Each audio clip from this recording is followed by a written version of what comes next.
round of applause for a woman who has been a great poet since the very beginning of my literally inception of us meeting. She's so fantabulous with her words and wordplay. If you would please give a huge round of applause for Miss Shira Green.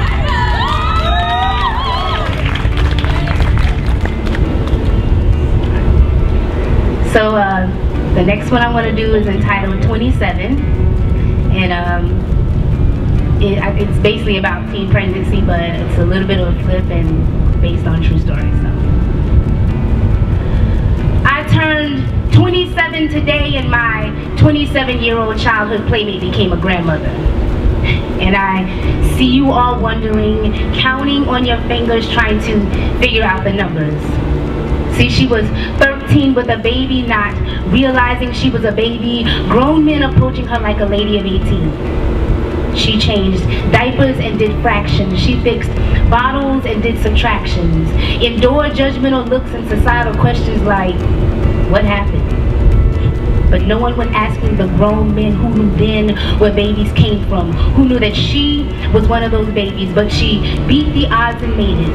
But the cycle continued of 13 and pregnant, but in a different generation where it's widely accepted and widely advertised and commercially sensationalized. Where girls gossiped and we were zip code watching on time screens. Watching these dramas, trying to figure out how these teens live like that. Wondering if they realize that life is trying to imitate art by trying to live like that. Never explaining to its vulnerable watchers that backspace is their magic, and never explaining that life only happens on play. I turned 27 today, and my 27-year-old childhood playmate became a grandmother. And she cried out in horror because she fought so hard to give her the life she never had, and she worked so hard to give her life she never did. And mother or not, all she saw in her daughter's eyes was a kid who knew nothing about the life ahead of her. But she looked into the baby girl's eyes and saw a second chance to get it right the first time. To teach her that hips and thighs do not make a woman, especially if they're attached to a 13-year-old girl. Despite what the world may see, and despite what they convince themselves believe, and despite making themselves believe she's 18. See, she wants her to change the world and do fractions. She wants her to fix society and do subtractions. Ignore the judgmental looks and societal questions, because God don't make mistakes. He just makes reactions for every action. And I turned 27 today, and my 27-year-old childhood playmate became a grandmother.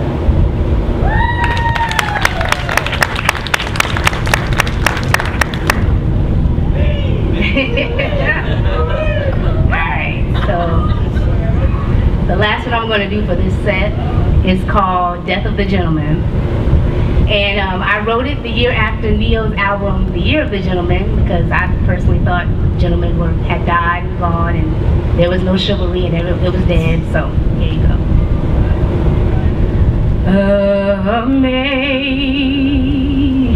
Amazing grace, how sweet the sound of the gentleman who died right before my eyes in a drive-by shot down by game. And the trigger man's name is synonymous with weak lines and false truths, with degrading terms and a strange familiarity of words too soon to be spoken. And I witnessed the streets turn red while his face turned blue, and right then I knew the chivalry was gone forever.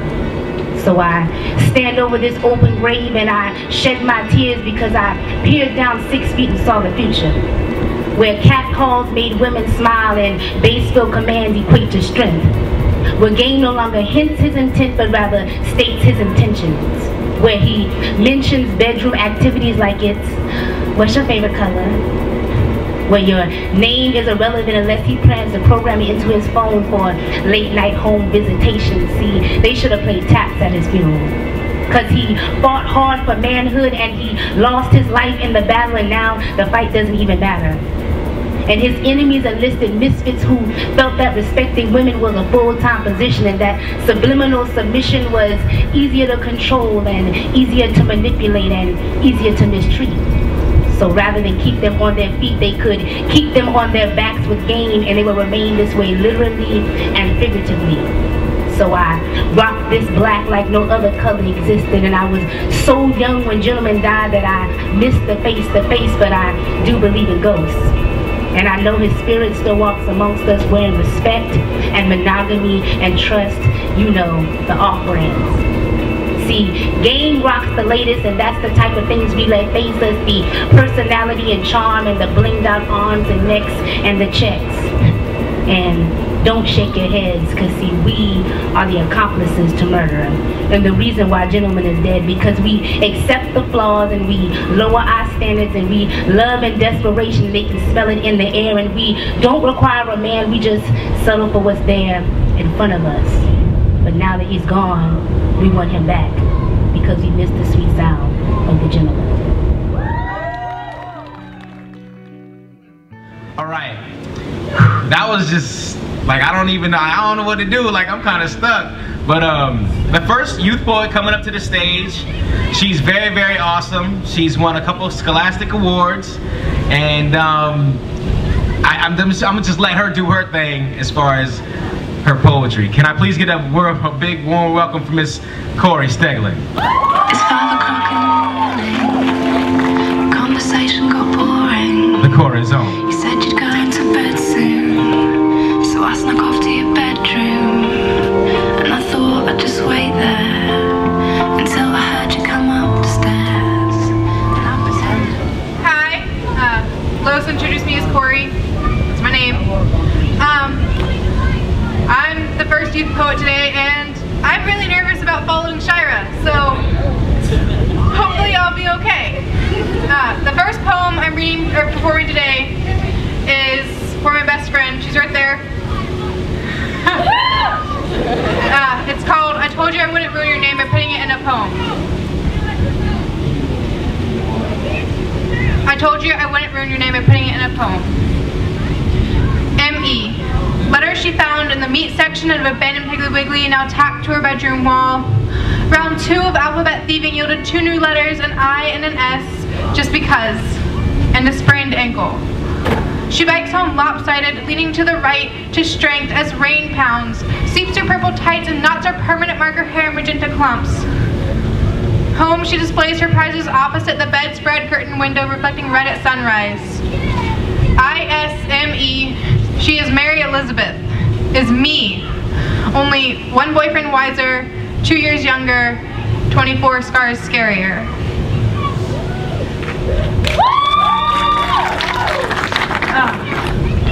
This next one is called Darling Wendy, and it's about letting people sort of like walk all over me, I guess. If I lived in Neverland, I would be Wendy. Not because she's the only girl, but because she's the mother figure. She took strangers under her wing even after they shot her out of the skies. She was patient and took the time to help, to point the Lost Boys in the right direction.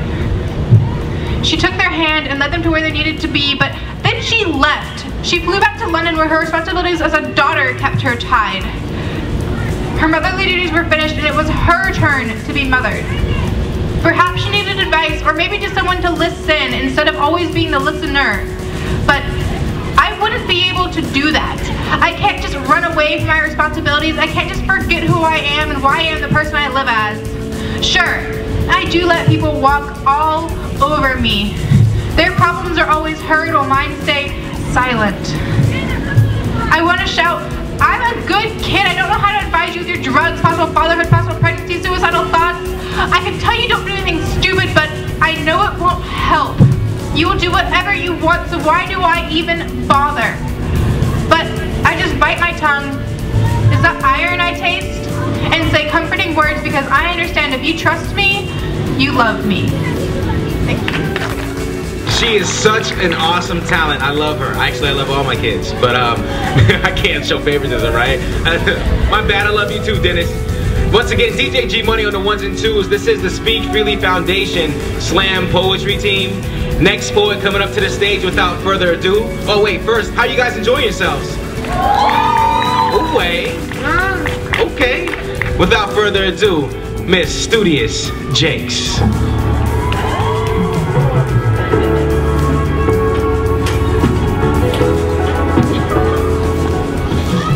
Hi, as you told you, my name is Studious. My first poem is called Emotionless. It's basically how I feel sometimes, so yeah. Emotionless. 15 years I've suffered depression, living as an adult but always being told to stay in a child's place. But I don't know what that is. 15 years and my feelings have been tortured by the people who say they love me, but will put a rock above me if they got the chance. Playing with my emotions. I just wish I was emotionless, so I couldn't feel the ineffable pain that comes my way, or so I wouldn't have to cry when the people let me down, or when I reenact the hurt every night before I go to sleep. Being criticized by the color of my life, or my skin, or seeing the one I love hurt, which makes it worse. So if I was just emotionless, I wouldn't have to be worried.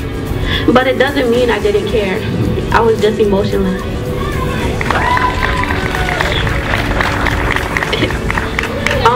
This next poem is called Be You. I just wrote it because people act like they don't want to be themselves, so be you. I dream small to succeed big, because I know dreams are not meant to come true. Dreams are things you imagine, but the only thing I imagine is to become more than imagination. I'm facing reality and finishing things I started, climbing to the highest mountain to discover things so new, to reveal things no one ever saw was there, showing things the biggest scientists couldn't see even if their eyes were magnifying glasses. I want to travel amongst the highest to bring up my lowest, because I see that there's no difference. That's why I encourage you. See for the blind, hear for the unheard, live for the lifeless. Be you, it helps. Get another big round of applause for Miss no doubt, no doubt. She did that. She's such a great talent as well, Miss Studious Jakes. Oh, and Gabe. Hey, Gabe. Gabe's in the building. Hey, Gabe. How you doing? All right. I see you, boy. Okay. All right. Next poet coming up to the stage. This young lady has always been a pleasant surprise with her poetry, and she will bless you today as well. If you would please give a big round of applause for Miss Jules.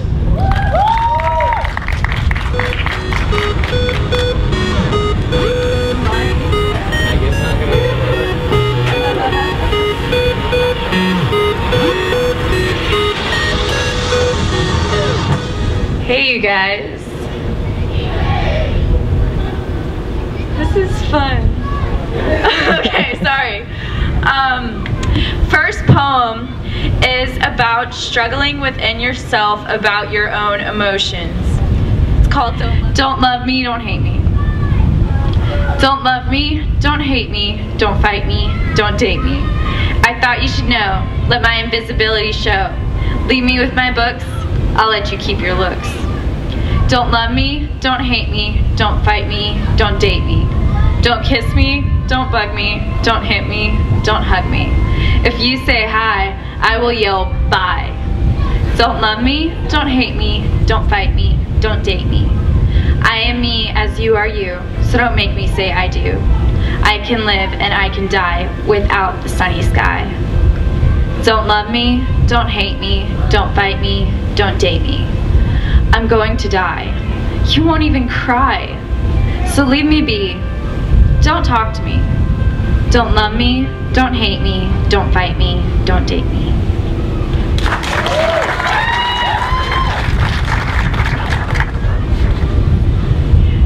Yeah. Alright, next one. When you really love somebody that you've known for a long time and you have no other way to express it, there has to be a poem in there somewhere. A cloud's air. If I was a pizza, you'd be my crust. If I was a book, you'd be my cover. If I was a car, you'd be my tires. And if I was a bird, you'd be my wings. You hold me together and give me structure. You set me free and help me to prosper. I wish I could admit all this to you personally. We've been friends for so long, and I know you know me. You know I love you, and I know that you care. I'm the cloud, and you're my air. Thank you.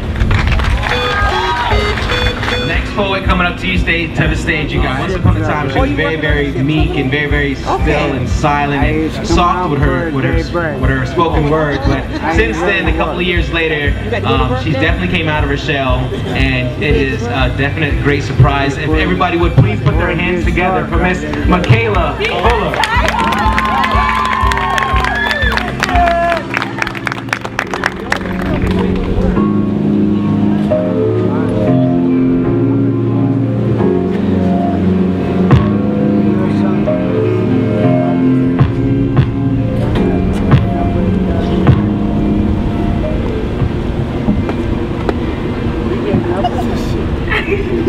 Okay, so the first poem we'll be doing is called The War, and basically telling people to just like, don't give up when times get hard.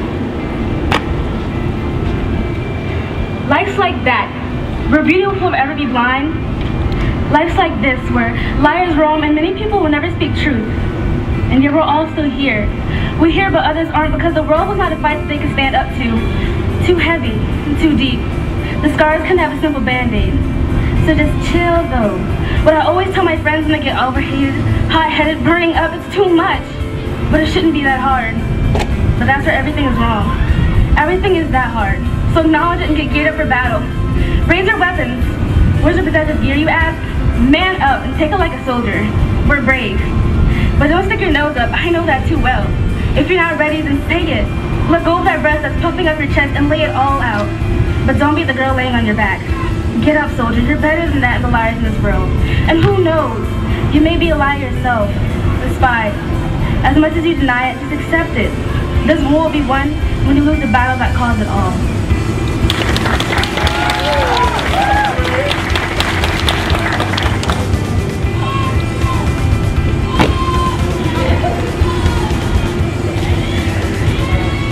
This next poem is called Blue White.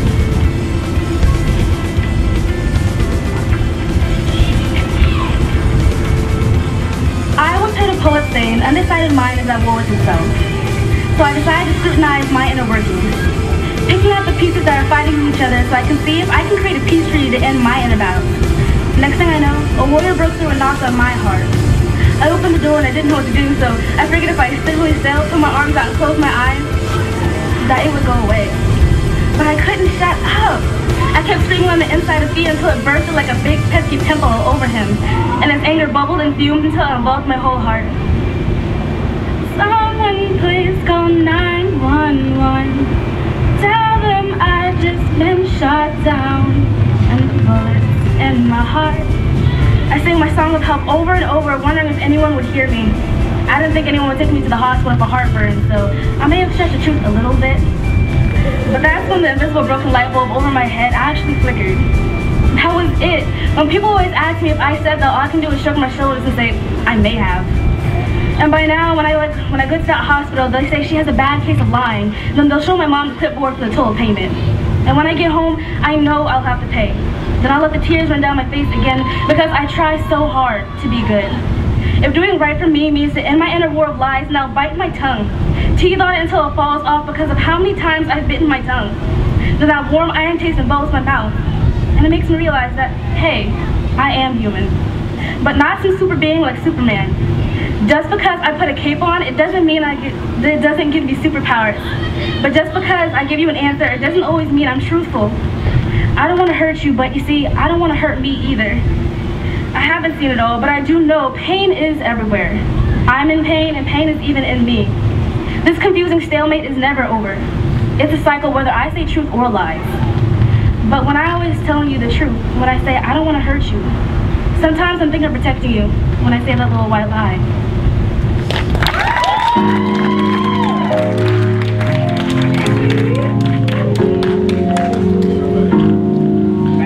Back to the show. How's everybody doing? Everybody all right? Good. Okay. All right. Can we get another big round of applause for Miss Michaela? Miss Michaela is once again one of the very first students a couple years ago, and like she was real like real low with it. And as you can see now, she's grown within the program and now done so well. Next poet coming up to the stage. Y'all ready for more youth poetry? Yeah? Just a TT, right? Next person coming up to the stage. This young man has been one of the most phenomenal off-the-top poets as far as his rhyme scheme and how he writes. Like, as soon as it just comes to him and he just puts it down, and it's definitely something that you gotta see if you've never seen a real poet in action. Can you please give a big warm welcome for Mr. Dennis the Menace?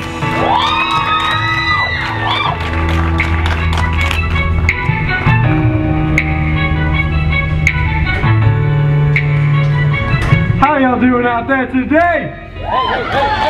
I can't hear you from up here. One more time.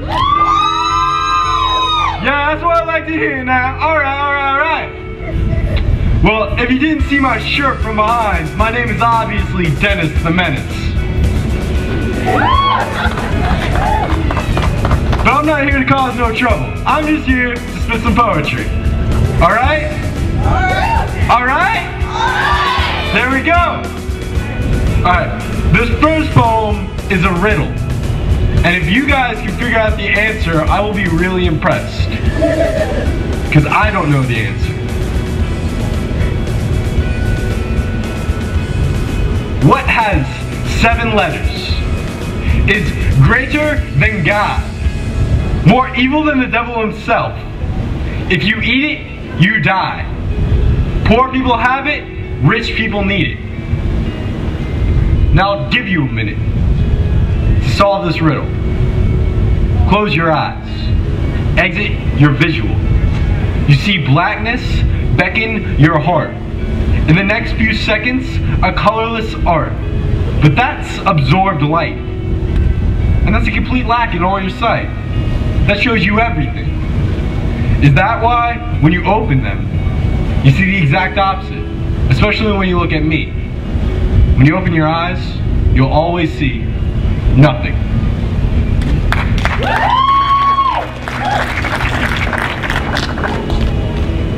Alright, this next poem is basically what happens when you take a second and look at your life from the future and then look back on what happened to how you started looking at the future, if you get what I'm saying. My reflection. I witnessed a man drowning in his narcissism. To go back to memories might not be so good as how he felt a pinch as the needle went on a record of a song he danced to at his wedding, ended in a drunken dispute, led to court. Court him into the door. Door was the doorway I watched like television had lied to me, was who the letter had sent back to the future when I witnessed a man drowning in my reflection.